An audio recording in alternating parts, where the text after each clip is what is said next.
Boa noite. Bom com vocês? Queria apresentar a Rosana, minha esposa. Está ali, de óculos. Eu achei consegui achar uma da minha altura, né? Então, a gente... Né, Kátia? Semana lá, quase o pessoal não entendeu, né? Posso contar? Contei uma história lá num grupo que a gente tem lá. E a Kátia foi uma das primeiras que já pegou a ideia, mas teve muita gente que não pegou. Eu contei que, na época que não podia ligar o som do carro, paramos o carro, eu com alguns amigos. É uma história, né?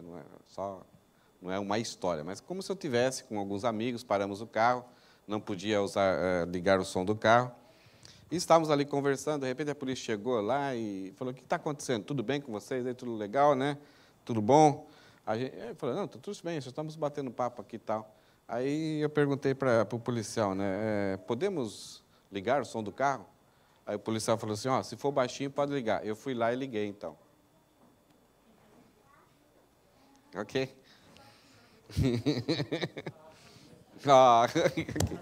Eu não sou bom muito de contar piadas, mas o Felipe Irata é bem melhor que eu. Ele fez até, quando estava como aluno do seminário, ele fez uma videoconferência com Salomão. Não sei se ele já contou isso para vocês. Né, Felipe? Eu acho que eu tenho gravado em algum lugar, cara, aquilo lá ainda. Mas foi uma coisa bem inédita naquela época, que não se tinha uma tecnologia tão avançada como hoje, mas ele fez uma audioconferência lá com Salomão. Nós estamos hoje aqui para um marco histórico, né, uma trajetória de algo que algumas pessoas já sonhavam e a coisa começou a se tornar algo concreto, né, daquilo que era somente sonhos, estava lá na nuvem, de repente foi baixado assim, Deus foi movendo situações, e aí eu nem entendo direito tantas implicações que aconteceram para a gente chegar a esse momento de agradecermos a Deus por algo simples no início, né, muito simplório, de forma bem modesta, mas que, de repente, pode ser uma bênção tanto na vida de todos nós, como na história até do Japão. Todos os grandes projetos, a gente pensa que, de repente, a pessoa foi lá, sonhou grande e a coisa aconteceu. Muitas vezes acontece de trabalhos pequenos, coisas pequenas, e vão tomando uma proporção, e outras pessoas vão comprando a ideia, vão se envolvendo, e aí, de repente, se torna uma coisa muito gostosa, muito boa, muito importante, algo que impacta a vida das pessoas. Então, nós temos, né, a história aí do Seminário Martin Bucer, que é uma transição entre aquele que era Instituto Reformado e agora o seminário. Talvez vocês sabem melhor do que eu como toda a história está acontecendo. Mas, algumas vezes a gente vai para um shopping ou para algum lugar assim, escolher um produto, e a gente sempre usa marcas, né? A gente valoriza marcas. No mundo do mercado, né, tem marcas que é simplesmente um logotipo bem simples, mas vale milhões, bilhões. Recentemente eu vi um videozinho da história de certas marcas, de certas empresas, como elas foram crescendo e aumentando. Eu não me lembro agora qual que não sei se a Apple agora é a primeira, não me lembro agora, mas a Google também é enorme, né? E a McDonald's com franquias, a Coca-Cola, que é um grande empreendimento, a Apple, BMW, Nike, né? Lá em Botucatu é Nike, mas algumas vezes, na hora de escolher, a gente vai preferir, né? E se tiver em promoção ainda, até se for um produto reprovado na fábrica. Meus filhos jogavam tênis e eu ia numa fábrica lá na Marginal Tietê, chamada Drastosa, que tinha uma etiqueta que aquele produto foi reprovado. Então, era para mim. Eu comprava, conseguia comprar, então, alguns produtos da Nike. E você procurava, você não via nenhum defeito, mas não passou no teste, no check-up deles, no cacunim deles. Então, era um produto reprovado, vendido a 30% do preço original. Então, era justamente para mim. Eu, com muito esforço, a gente comprava essas roupas para os meninos. Marcas são importantes, né? E um dos evangelhos que eles vão mostrar muito a respeito de marcas é o Evangelho de Marcos. né? Eu não sei se foi na turma do... Felipe, você era da turma do Helder Cardim, essa turma aí? Não. Não. Mas a turma do Helder Cardim, que é o reitor do seminário agora, os alunos foram encarregados, o senhor Davi Coques deu uma tarefa para ele, o fundador do Seminário Palavra da Vida, deu uma tarefa para eles lerem o livro de Marcos e descobrirem marcas a respeito do discipulado. E até o próprio senhor Davi, nós como professores e os próprios alunos, nos assustamos. Pensamos que, tanto nós pensávamos que, de repente, uma listinha de 10 itens assim seria já muita coisa. Mas os alunos acharam mais que 10 itens em cada capítulo do livro de Marcos. Vocês conhecem um pouco a história do Evangelho de Marcos. Alguns acham que ele é o evangelho mais antigo, foi o primeiro a ser escrito. E tem uma história muito bonita da pessoa de Marcos. Um garotinho, talvez um adolescente, um jovem, na época de Jesus, que essa cena aí mostra, no livro de Marcos, algo bem humorístico até, né? Possivelmente é ele que, na prisão de Jesus, saiu enrolado num lençol, e quando a multidão viu ele, esse também é um deles. E foram correr atrás dele, e ele saiu rapidinho, jovenzinho, né, esguio assim. Quando ele saiu correndo, pegaram o lençol e ele saiu. O texto fala assim: um jovem que o seguia essa multidão para prender Jesus, vestia apenas um lençol de linho. Quando a multidão tentou agarrá-lo, ele deixou para trás o lençol e escapou nu. Não sei se é nu, né? Talvez aí tinha uma roupa de baixo, alguma coisa assim, mas se for nu, ainda bem que era noite, mas mesmo assim, então o cara apavorado, correndo, e ó, deu no pé. É interessante que, se eu fosse eu, não ia contar isso. Mas Marcos coloca. Essa é uma coisa bem interessante quanto aos autores bíblicos. Todo livro que o autor escreveu, ele vai exaltar a Deus, apontar para Jesus, mas ele vai falar muito dos seus pecados. Quando é biografia também, mais dos seus pecados, dos seus erros, das suas falhas, das suas dificuldades. E a maior parte das pessoas creem que Marcos, ele não é o autor intelectual desse evangelho. Ele é o escritor, mas o autor intelectual é Pedro, o apóstolo Pedro. Então não tem genealogia, então tanto por causa de quem é o autor intelectual, que Pedrão, né, uma pessoa que não foi muito bem instruída, não se lembrava das coisas, de genealogias, aí tal, isso aí é meio complicado, ele talvez só lembrasse do avô, tataravô dele. Então imagine de reis e homens importantes na história, ele é bruto. Mas, ao mesmo tempo, por causa do público para quem foi endereçado o livro de Marcos. Porque Pedro passou a trabalhar mais com os romanos. E os romanos, no Império Romano, mais ou menos uns 60% do Império era constituído de escravos, pessoas que vinham de países distantes, as famílias eram desfaceladas, e ele chegava para trabalhar e dependia de uma comidinha diária e estava diretamente, a qualquer momento, à disposição dos seus donos. Se tinha uma festa nessa casa do seu dono e chegava um visitante, ele podia ser vendido, podia ser morto, não tinha direito. E devia fazer tudo aquilo que era ordenado para ele, não importa que tipo de trabalho. Dormia com um olho fechado e outro aberto para talvez escutar a voz do seu senhor. Vem aqui, eu estou querendo um copinho d'água. Né? E tinha que acordar aí rápido, não podia falar, depois eu levo. O escravo não tem isso. Né? E, ao mesmo tempo, existiam alguns paradigmas no Império Romano, algumas verdades sólidas do Império Romano, que o imperador é a divindade revelada, ele que é o dono de toda a vida, ele que tem direito. Todos os impérios, os imperadores se constituíam dessa forma.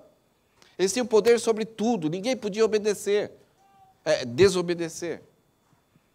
Mas existiam algumas coisas que esses homens poderosos, donos da vida, não conseguiam fazer, que era ter poder sobre o mundo espiritual.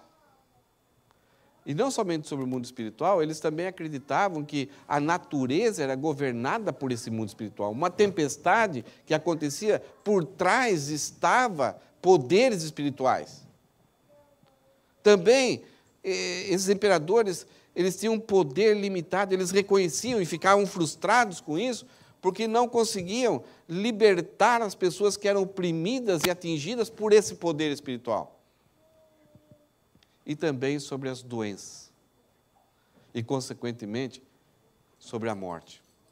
Uma das grandes frustrações de Alexandre, quando morreu com 30 e poucos anos, foi que ele morreu cedo. A doença o venceu e o matou.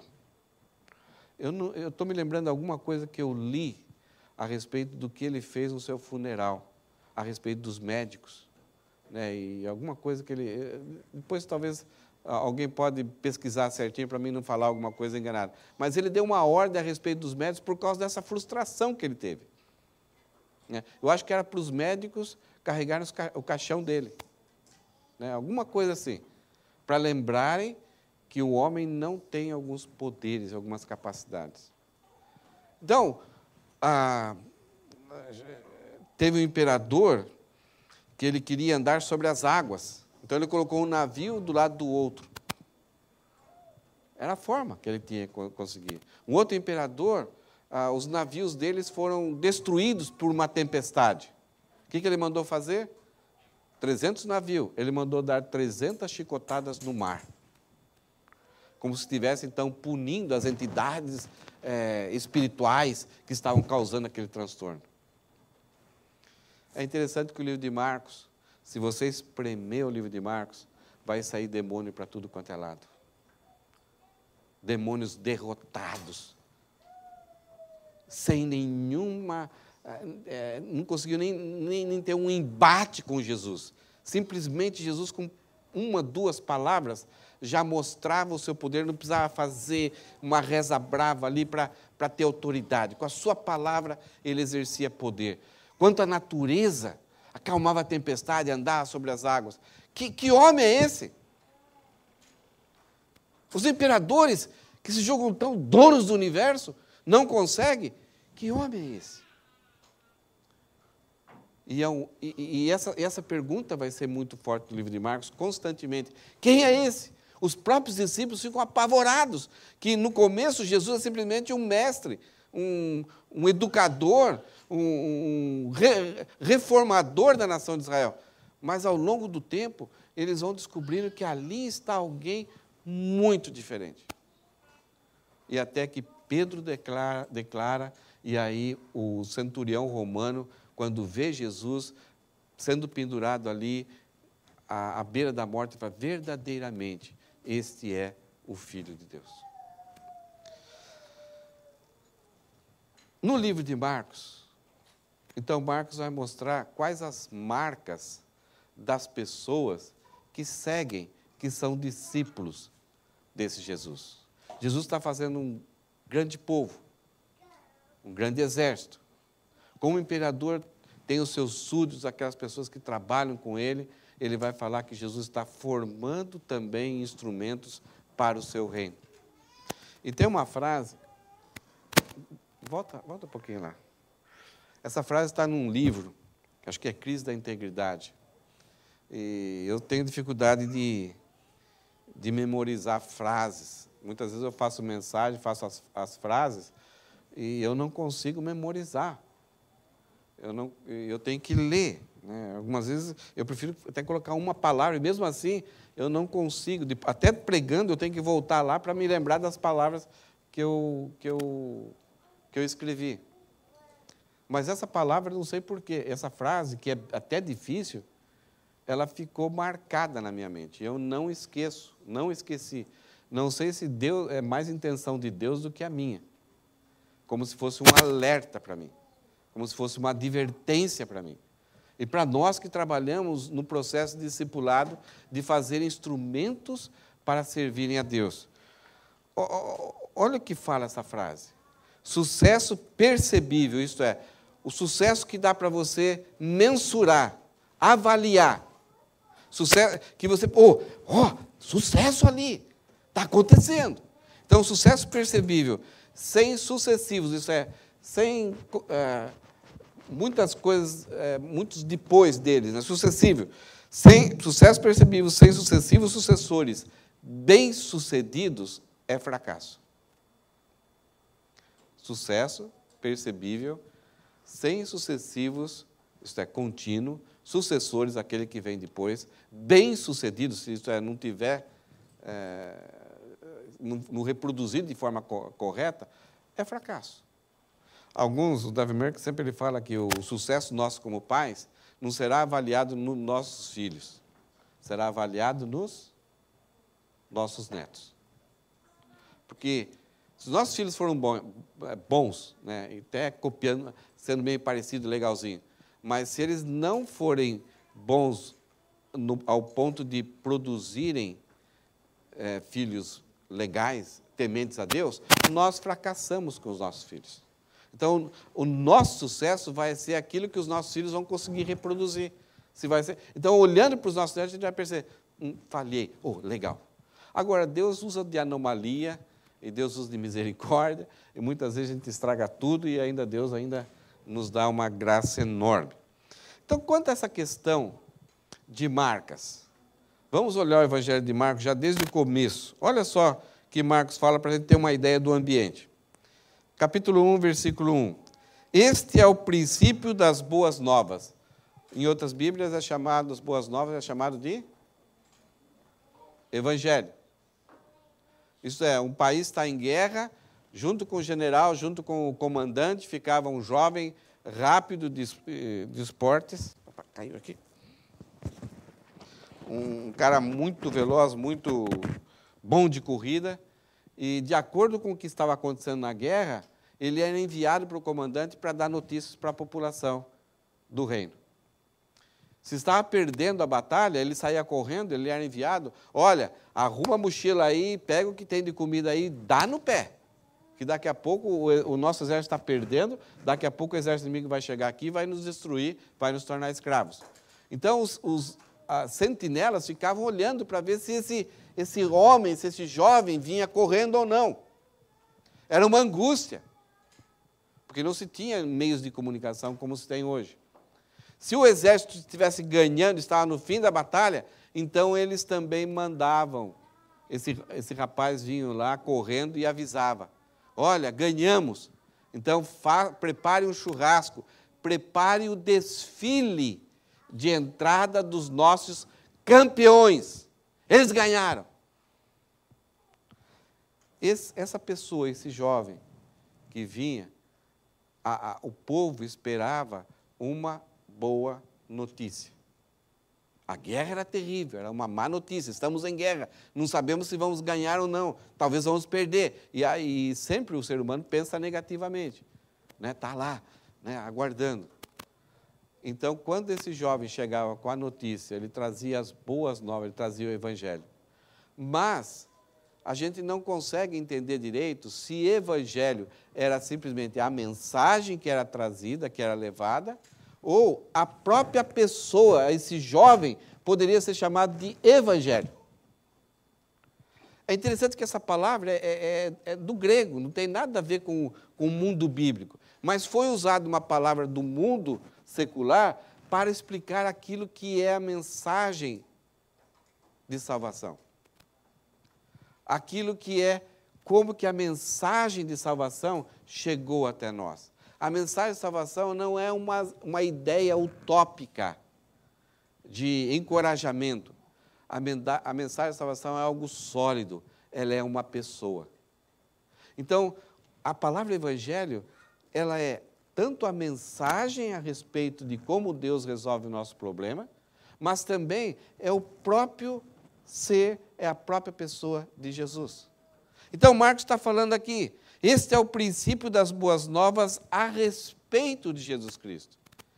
A mensagem, ele, é tudo uma mesma coisa, não dá para separar.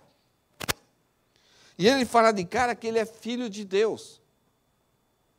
Como ele está escrevendo para os romanos, que não entendem de teologia do Antigo Testamento, falar que é filho de Deus, talvez as pessoas, no momento inicial, já pensaram, é um semideus, como Hércules. Ele é filho de Zeus e, ao mesmo tempo, de uma mulher. E outros semideuses que existiam. Então, talvez nos ouvidos, na leitura inicial, É um cara capacitado, é um cara assim que está no carinho do Todo-Poderoso. Só que ao longo do tempo eles vão descobrir que não Filho de Deus aqui é o título da segunda pessoa da Trindade do Deus Todo-Poderoso, em que nem os semideuses, as lendas dos semideuses se comparam a esse Jesus. Ele fala, iniciou-se como profeta Isaías. Então, esse Jesus Cristo que Marcos vai falar, que vai apresentar esse mundo de escravos, é algo que não surgiu por acaso. Ele está dentro de um planejamento. Ele foi profetizado. Tudo aquilo que aconteceu sobre ele está envolvido num planejamento, não num retoque, não num jeitinho, mas já faz parte de algo bem planejado. E aqui Marcos vai citar ele fala assim, iniciou-se como profeta Isaías escreveu, mas Isaías não escreveu isso. Quem escreveu esse trecho aqui foi Malaquias. Só que as outras duas coisas que acontecem depois do versículo 3, foi Isaías. Isso aqui não é um problema, porque para quem Marcos está escrevendo, não havia Marcos fala muito pouco de profecias, porque são escravos, não conhecem o Antigo Testamento. Mas Marcos vai citar aqui o nome Isaías como sendo o mais importante dos profetas. Então, ele não está preocupado se realmente foi Isaías ou não que foi, mas Isaías aqui está representando tanto Isaías como Malaquias. Que Malaquias que vai falar a respeito de envio esse mensageiro adiante de ti e ele preparará meu caminho. Deus em Malaquias está dando um alerta, uma exortação para o povo, te cuida, daqui a pouco vocês vão ver, vocês vão se encontrar com o meu mensageiro. E aí Isaías fala, esse mensageiro que vai vir adiante, ele é uma voz que clama no deserto. Prepare o caminho para a vinda do Senhor, abra uma estrada para ele. É interessante aqui, eu não consigo entender o que seria o que Marcos está usando de algo que é comum, que é conhecido, para trazer para cá. Toda vez que um país ia em guerra e trazia assim, principalmente os romanos, quando eles iam conquistar um país, antes de chegar com o seu exército, chegar lá com força militar, eles enviavam um mensageiro. Se alguém assistiu o filme Os 300, o filme começa desse jeito, é enviado um mensageiro, e aquele povo mata o mensageiro. Então eles aceitam e querem entrar em guerra. Então, em vez de destruir todo mundo, os impérios, ao conquistar novos países, eles mandam um mensageiro, explicando o que eles devem fazer e como que eles devem agora se submeter a esse reino. Então, é preparar o caminho, ajeitar as coisas, para que quando o imperador chegue ali, ele seja honrado, ele seja estimado, e seja reconhecido e aceito por aquele povo. Parece que essa ideia é um pouco, inicialmente, parece que é um pouco melhor. Mas também, algumas vezes, acontecia quando um exército, um comandante ia para uma batalha, ele vencia essa batalha, aí ele voltava. E aí o império preparava um grande desfile, aonde vinha um arauto na frente, contando como foi a guerra e exaltando aquele general que conquistou essa batalha. E junto com esse general, ele montava o cavalo branco ali do próprio imperador, cheio de honras. Algumas praças, alguns lugares eram colocados o nome desse general para honrar esse general. Ele passava a ter uma casa melhor, então eram muitos presentes assim, para honrá-lo pelo serviço dele, pelo trabalho dele. E esse arauto vinha na frente no desfile dizendo, abram alas, né? Parece que é a escola de samba, né? Abram alas aí porque o vencedor está chegando. Aquele que trouxe, que lutou e venceu, está chegando. Vamos honrá-lo, vamos exaltá-lo. E aí esse general entrava, trazendo o rei inimigo, os principais oficiais inimigos, acorrentados, que já tinham levado várias surras, e aí toda a multidão, então, zombavam desses inimigos que estão, assim, sendo trazidos como troféus. É interessante que em Corinto, Paulo fala assim, que Cristo sempre nos conduz em triunfo. Inicialmente a gente pensa assim, eu sou bom mesmo, né?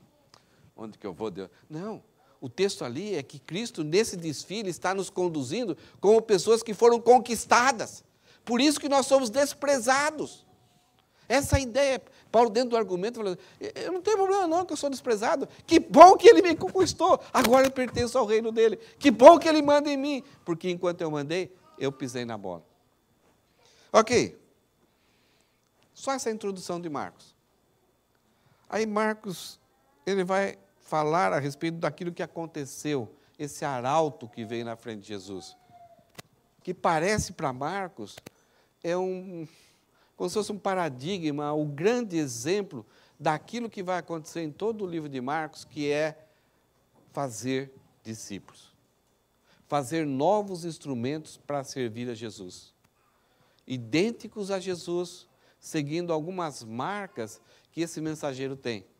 Só vamos ler rapidamente alguns versículos, os primeiros versículos que se seguem, e vamos descobrir algumas marcas que João Batista tinha e teve, que pode servir para nós, como cristãos, para percebermos como nós devemos agir e ser como discípulos.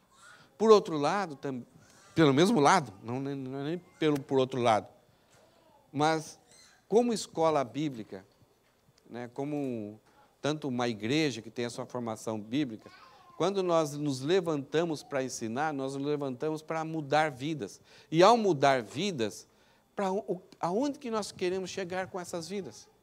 Como que nós queremos que essas vidas sejam? Né? Uma grande profissão, tem cada gente que não deveria nem mexer com isso, mas estão achando que é uma fatia do bolo aí bem preciosa, que traz muito dinheiro, é os coaches atualmente. Então, você contrata, ele vai organizar a sua vida e ele tem um padrão, ele quer chegar com você lá. Ele vai pegar também os seus desejos, mas ele sabe para onde deve levar você. E Marcos está, então, dando para nós como que é o discípulo, aquele instrumento que Deus usa para sempre. Vamos lá, em primeiro lugar, versículo 4. Primeira marca de Marcos, de João Batista, é que ele trabalhava em prol do reino. Ele tinha um serviço em prol não de si próprio, da sua família, mas era um serviço em prol do reino, aquilo que Deus estabeleceu. Veja o versículo 4. Esse mensageiro, então Marcos falou que iria ter um mensageiro, então ele falou, esse mensageiro era João Batista. Ele apareceu no deserto, pregando o batismo como sinal de arrependimento para o perdão dos pecados. Então, João Batista não montou um ministério de atração, um circo lá no deserto, um ministério de relaxamento, de massagem, para juntar as pessoas ali, mas a atuação dele era pregar. É difícil hoje em dia você ter pessoas que saem de algum lugar para ouvir uma mensagem. Parece que nós somos tentados ultimamente a criar uma estrutura de um evento que satisfaça as pessoas e ali a gente coloca um tempinho de pregação. Se der tempo, a gente prega, senão, né, não pode pregar muito, não pode falar muito. E aqui João Batista estava pregando. Ele pregava o batismo como sinal de arrependimento para remissão dos pecados. Aqui, se a gente inverter um pouquinho aqui, a pregação de João é que o batismo deveria acontecer após o arrependimento. A ênfase de João é que aquelas pessoas deveriam se arrepender, acertar a sua vida. E a evidência e o simbolismo de que houve realmente um entendimento de que deveria ter mudança na vida das pessoas era simbolizado através do batismo. Será que João teve sucesso? Ele estava no deserto. Será que hoje, se alguém for num lugar assim mais ermo, fora da cidade, teria sucesso se pregar só arrependimento? Será que a nossa sociedade vai buscar alguém que vai falar sobre arrependimento? Se você convidar alguém, na igreja lá vamos falar sobre arrependimento. Você quer assistir um culto lá comigo? Você acha que as pessoas... Porque arrependimento, ela pressupõe o quê?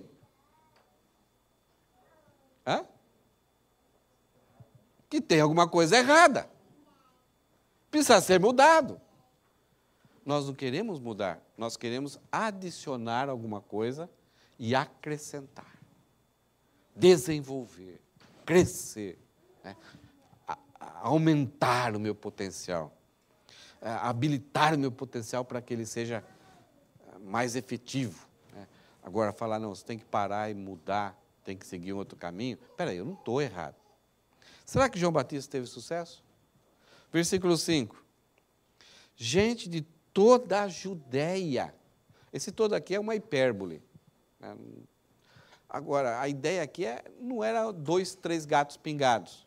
Gente de toda a Judéia, que é um pouquinho norte de Jerusalém, que é onde habitavam mais os judeus que não estavam tão misturados. Mais ao norte tinha Samaria, ali já tinha judeus, mas também tinha os samaritanos, que era um povo judeu misturado e muitos gentios. Mas ainda a Judéia tinha a quantidade maior era de judeus, povão judeu. Então, gente de toda a Judéia, incluindo os moradores de Jerusalém. Espera aí. A Judéia, tudo bem, é difícil subir lá para Jerusalém, é uma caminhada subida, então tudo bem, né? É mais prático, mais fácil, mais perto. Agora, o pessoal de Jerusalém tem que voltar e depois tem que sair de lá, descer e depois ter que voltar, subir. Será que eles não tinham pessoas mais instruídas que João Batista? Pessoas mais capacitadas? Lá estavam os líderes da nação de Israel. Tinha o sumo sacerdote, tinha o templo. Tinha tudo lá. Mas eles, na época que Jesus vem, o Paulo fala que foi a plenitude dos tempos. Havia várias razões. Uma delas era a podridão do Império Romano. E outro, a politicagem simples e pura da religiosidade dos judeus. Os líderes, os pastores, só cuidavam de um grande negócio, que eram as festas, que eram os sacrifícios, que eram as ofertas, mas o povo estava cansado e oprimido. Não conseguiam receber e entender por como a vida podia ser resolvida. Era uma opressão.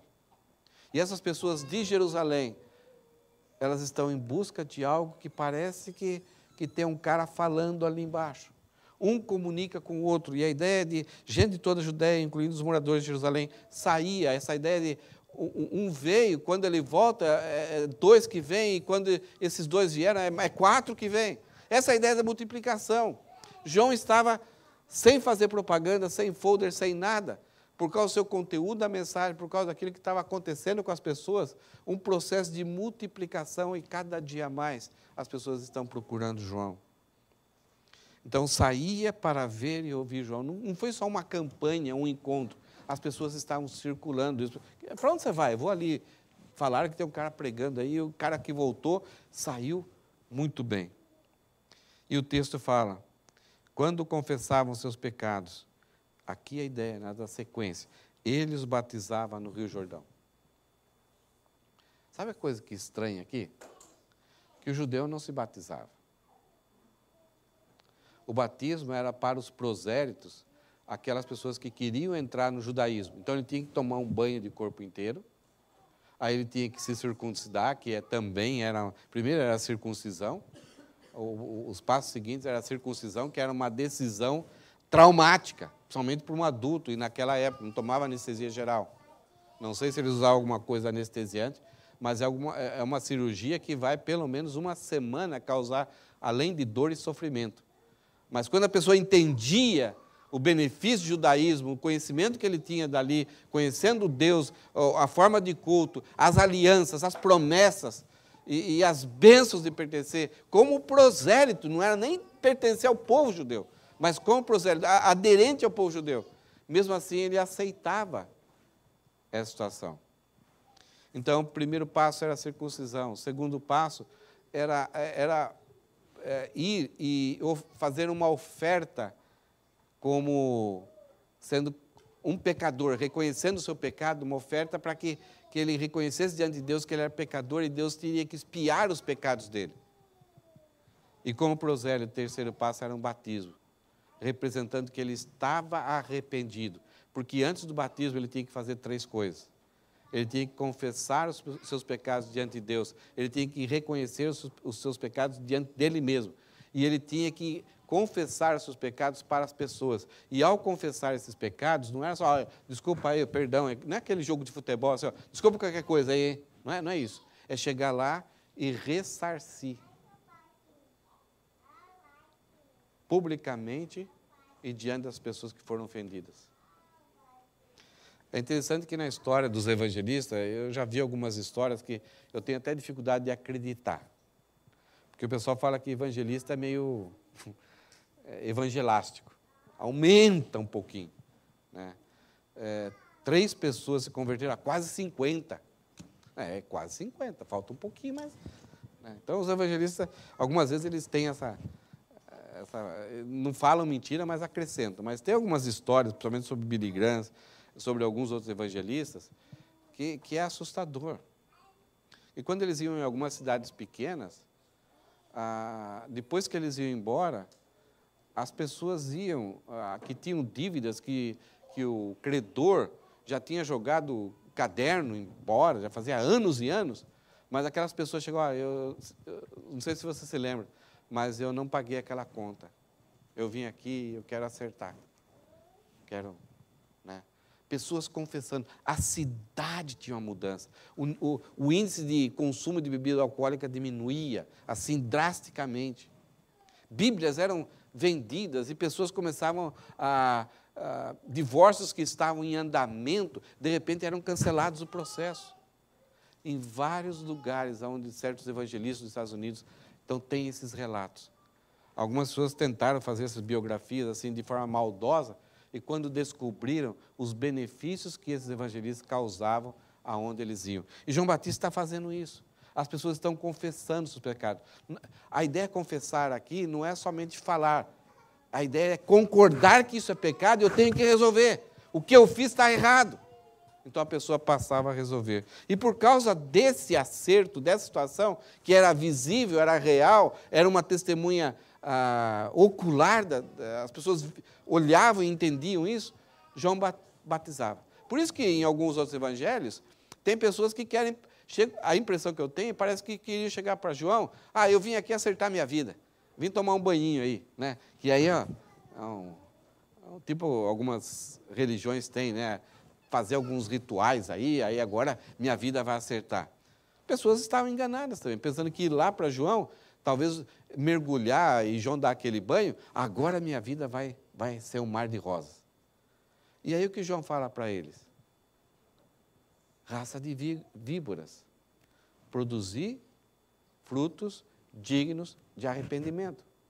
Senão vocês vão só sair molhados daqui. O batismo é um símbolo, é uma demonstração. Agora vocês estão invertendo tudo. Estão achando que é um ritual e, por outro lado, estão mistificando algo que é tão bonito. Estão transformando a cerimônia, o ritual do batismo, como se fosse um ato de feitiçaria. João não enrola com eles. Então, primeiro, João trabalhava em função do reino de Deus, e João tinha um sucesso de acordo com os paradigmas, com os propósitos de Deus. É muito difícil, muitas vezes, quando a gente tem reunião de pastores, né, Carlos? Aqui no Japão, a gente tem outra realidade. A gente entende, cada um, a gente faz algumas perguntas, mas a gente está querendo mais apoiar, encorajar, porque a gente entende a realidade do Japão. Mas tem alguns pastores assim no Brasil que quando eles têm até vergonha de participar de associações. Porque quando chegam, e daí, irmão, não, você é, que cidade que você é? E a sua igreja? Quantos membros tem? Qual a entrada financeira na igreja? Então, o sucesso é medido por outras perspectivas. Então, aqueles que estão construindo um templo, fazendo grandes coisas assim e tal, então esses são os mais badalados. Aqueles que vão falar mais, vão dar dicas de crescimento, visão de crescimento. Esses são importantes, esses têm alguma coisa a acrescentar. João Batista, o que media o sucesso dele, a vara que media o sucesso dele, era a mudança real, verdadeira e espiritual na vida das pessoas. Por causa disso, ele batizava. Mas ele não ficava, 10 pessoas hoje batizei. Não. Ele se levantou para ser um instrumento de Deus para mudar as vidas das pessoas. Uma outra coisa que João Batista, parece que isso aqui, eu acho que é melhor nem falar, viu? Somente hoje, né, Glauber? A gente está tão bonitinho aqui, talvez. Mas, versículo 6. João vestia roupas tecidas com pelos de camelo. Eu não sei como isso funciona. Eu acho que João não era um brucutu, um homem das cavernas. Era uma roupa simples que era usada naquela época. Ele é um homem de respeito também. Então, João vestia roupas tecidas com pelos de camelo, usava um cinto de couro, então, para ajustar essa roupa dele, uma coisa simples, e alimentava-se de gafanhotos e mel silvestre. Mel silvestre, todos nós sabemos como que é, no Tamadé, aqui no Japão, tem aquelas potinhas assim com mel silvestre, e tem os gafanhotos. O livro de Levíticos permitia que a população se alimentasse, os judeus se alimentassem de gafanhotos. Há vários animais que não se pode, mas dos gafanhotos era permitido. E os judeus inventaram algumas receitas com os gafanhotos. Tirava-se a cabeça, deixava secado ao sol, passava um salzinho e com uma manteiga, um pouco bem diferente da nossa, eles passavam em cima, ou talvez até um mel, e comiam então os gafanhotos, que têm uma taxa muito alta de nutrientes. Alguns acham também que não seriam esses gafanhotos, a locrusta, né, que eles chamam, mas seriam tipo umas sementes que davam embaixo da terra, que era chamado também de alfarrobas. E os pobres, era uma comida muito dos pobres, que eles tinham que cavocar a terra, achar isso daí e fazer de algum jeito, tipo uma batata doce, alguma coisa assim, e cozinhar e comer. É interessante que na parábola do filho pródigo, as alfarrobas eram dadas como alimento para os porcos. E o jovem, né, filho pródigo, que já chegou no último estágio assim, de pobreza, ele comia, ele pegava as alfarrobas que eram levadas e ele comia. Então, João eu preciso comer? Vou comer, então vou me alimentar. Então, tem algumas coisas que a gente não sabe direito aqui, e nem todos chegam à conclusão. Mas João não estava preocupado. Tem alguma coisa para comer? Vou comer. Tem alguma coisa para beber? Vou beber. Então, não estou querendo acrescentar status para a minha vida. Aquilo que é necessário, eu vou fazer. O conforto de João era isso aqui, não almejar mais nada além disso. Então, um homem simples. Outra coisa no versículo 7, outra marca, a quarta marca. João anunciava o seguinte: depois de mim virá alguém mais poderoso que eu. Que frustração para aquelas pessoas. Eles achavam que achamos o cara. Num deserto de liderança que consegue nos trazer alento, trazer refrigério, achamos o cara e ele está falando que não é ele. Por incrível que pareça, toda pessoa que recebe um aconselhamento ou tem a atenção de um pastor, ela se apega a essa pessoa. Qualquer membro da igreja que ajuda uma outra pessoa, que traz ela para Cristo, ela crê em Cristo, a vida é transformada, ela resolve os problemas da vida, a pessoa é devotada a essa pessoa para sempre. Mas a gente tem que falar, não sou eu. Não sou eu. E João falava, eu não sou. Ele falava, depois de mim virá alguém mais poderoso que eu. Alguém tão superior que não sou digno de ser o pior escravo diante dele.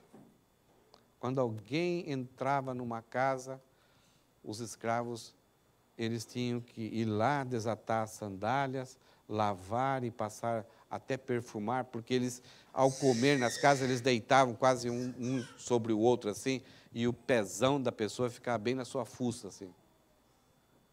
E aquelas sandálias, como vocês estão vendo aí, imagina uma sandália num lugar empoeirado, seco. Eu gosto muito de usar o Crocs. E agora, no calor, o Crocs, se eu ando por algum lugar assim, um pouquinho empoeirado, ele fica uma coisa legal demais. Agora, imagine essas pessoas, essa sandália de couro que ao longo do tempo vai formando aquele sebo, e aí junta a poeira, vem o suor, vai indo, vai indo. Então, aquele negócio era terrível. Então, quando você entrar numa casa, o pior escravo, o mais, assim, meio, não tinha muita inteligência, ou aquele que merecia alguma punição, iria fazer esse trabalho. E João está falando, vem alguém mais importante que eu não sou digno nem de ser esse escravo que vai lhe... Ele é tão alto, tão grande, tão superior, tão poderoso, que eu não me considero digno de fazer esse trabalho. Então, João demonstra aqui que ele é submisso. Agora, um cara que alcançou um sucesso, que os líderes de Israel estão talvez invejando, não, esse cara aí não sabe nada, já estão levantando muitas questões, ele está tendo um sucesso, ele pode montar um exército, ele pode se tornar rei. E ele fala, não sou eu. Como é difícil ter sucesso. Agora imagine a nossa tarefa nos nossos dias, como pastores, como igreja, como seminário, de reproduzir essas marcas para que outras pessoas venham cuidar do povo de Deus.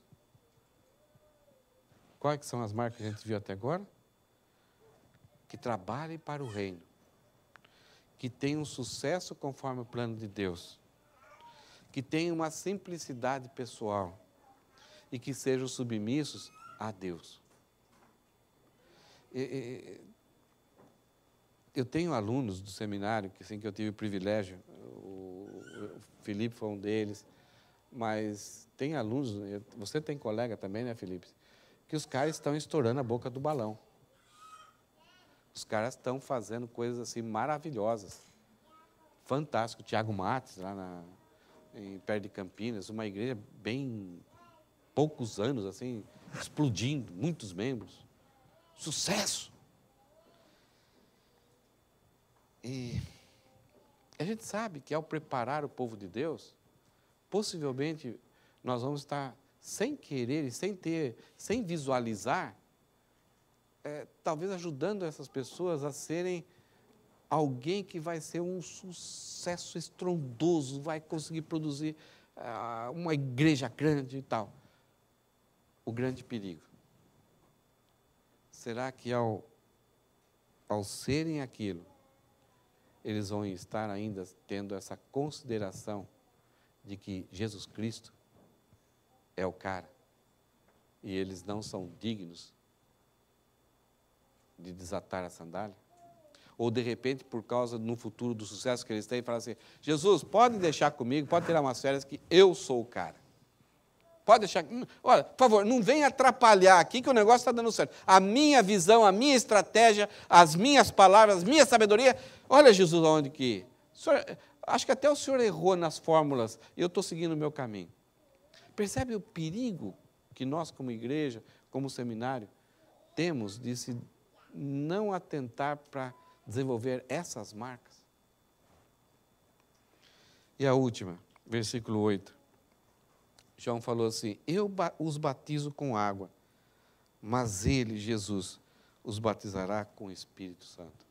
Eu dou um banho exterior, que representa uma mudança interior, mas a renovação, o renascimento, a regeneração, aquilo que é importante, que não dá para enganar a Deus, é Ele que faz, não eu.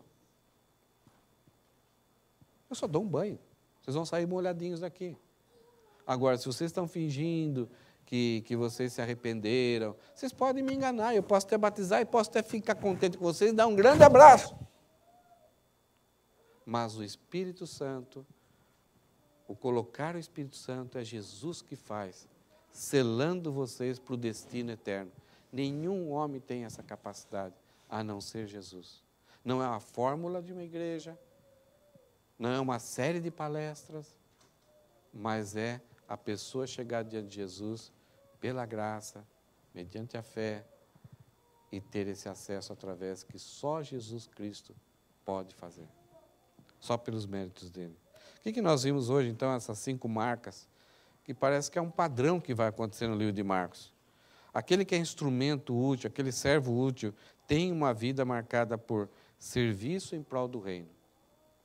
Do reino de Deus, não serviço em prol do seu reino. Sucesso conforme o plano de Deus, com a régua que Deus estabeleceu. Simplicidade pessoal. Submissão. Cristo é o mais poderoso, tudo depende dele, da sua palavra. Nada do que é realizado é por força e poder humano. E sensatez a respeito de si próprio. Eu consigo fazer algumas coisas. Era João que batizava, era João que mergulhava, dava uma canseira, doía o braço. Mas era algo exterior. Era um cerimonial, diante de uma manifestação verdadeira de arrependimento ou não. Agora, a real salvação, a real mudança eterna, era só Jesus Cristo que faz. E ele viria em pouco tempo. Acho que aquela frase que nós falamos no começo, ela se encaixa em tudo que a gente viu hoje, né? Sucesso percebível sem sucessivos sucessores bem-sucedidos é fracasso. Então, hoje, nos nossos dias, numa sociedade de performance, onde é tudo teatralizado, onde pessoas se ensaiam, se preparam, e elas enganam. A política está assim. Né? Pessoas de influência estão assim. Principalmente nos nossos dias, eu não acompanho, acho que só o Mamãe Falei, que de vez em quando eu acompanho, né, o Arthur. Mas tem um monte de youtubers por aí. E que, de repente, o discurso deles, a forma com que eles apresentam, as pessoas passam a seguir, idolatrar. Mas, de repente, em um momento de vida real, eles não mostram nada daquilo que eles são. Muitas vezes, até pelo contrário. Então, nós estamos sendo enganados por algo que é somente visível. Então, tem muito sucesso por aí. Nossos adolescentes e muitos pais estão jogando seus filhos para uma certa caminhada, uma certa direção. Olha, aquilo lá é sucesso. Estão entregando filhos aos lobos, entregando os filhos a um vazio, a uma vaidade, a um desespero, a perigos, mas porque vislumbram sucesso. E sucesso percebível, sem sucessivos sucessores bem-sucedidos na perspectiva de Deus, vai ser sempre um fracasso. Amém? Que Deus te abençoe, né? Que você coloque essas marcas na sua vida. Não se preocupa se as pessoas não estão tendo algumas dessas marcas, mas que isso seja um desafio para você, né? Que seja uma preocupação. E a cada dia você possa analisar, avaliar na prática do seu ministério, na prática do seu papel como pai, como mãe, como cidadão lá no trabalho, na escola, na sua família como geral. Esse é o reflexo de um servo útil que agrada a Deus. Vamos orar? Senhor, muito obrigado, porque a Tua palavra foi escrita por homens simples como nós, mas nós reconhecemos, ó Pai, que esses homens foram usados como instrumentos na Tua mão. A Tua palavra foi escrita há 2000 anos atrás, mas nós temos a impressão, ó Pai, que cada dia se passa, parece que ela se torna mais atual, mais relevante, parece que foi escrito para os nossos dias, Senhor. Pelas lutas que enfrentamos, pelos enganos que enfrentamos, por um tipo de sociedade que vivemos. E pela distância que o nosso mundo tem dos Teus princípios e dos Teus valores, ó Pai. Como seminário, Senhor, que essas verdades possam nos orientar, a orientar outras pessoas, a outros discípulos, para se tornarem servos úteis nas Tuas mãos. Que tenham um vislumbre correto, alvos corretos, metas corretas, que possam dirigir a vida deles e assim serem agradáveis ao Senhor. Abençoe cada um de nós aqui, Senhor, que essas verdades da Tua palavra possam orientar e nos dar direção. Em nome de Jesus, Senhor.